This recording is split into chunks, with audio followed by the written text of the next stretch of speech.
નમસ્કાર વિદ્યાર્થી મિત્રો, આજે ફરી લઈને આવ્યા છે આપણે ટાટ સેકન્ડરી માટે મોસ્ટ ઇમ્પોર્ટન્ટ ક્વેશ્ચન્સ.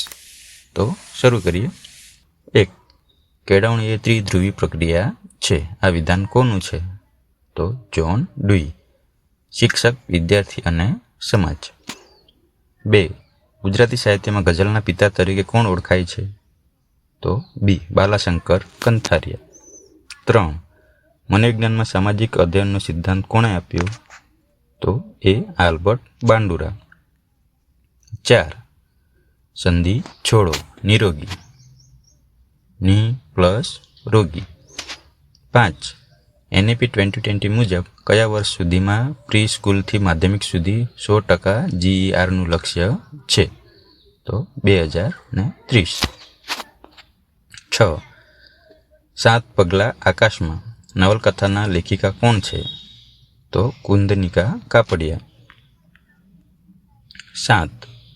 બુદ્ધિનો સમૂહ ઘટક સિદ્ધાંત કોણે આપ્યો? તો બી. લુઈસ થર્સ્ટન. 8. અલંકાર ઓળખાવો. કાળનું હૈયું પથ્થર જેવું થઈ ગયું.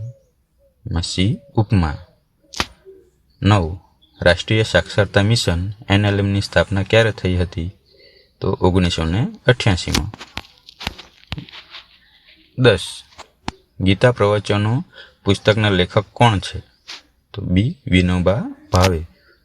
11.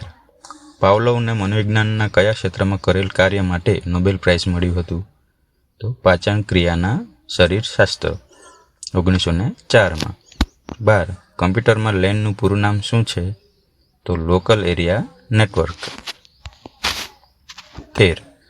ગુજરાતી ભાષાની પ્રથમ નવલકથા કરણ ગેલોના લેખક કોણ છે? તો બી. નંદશંકર મહેતા. 14. મનોવિજ્ઞાનમાં ઇરોસ અને થેનાટોસ શબ્દ કોની સાથે જોડાયેલા છે?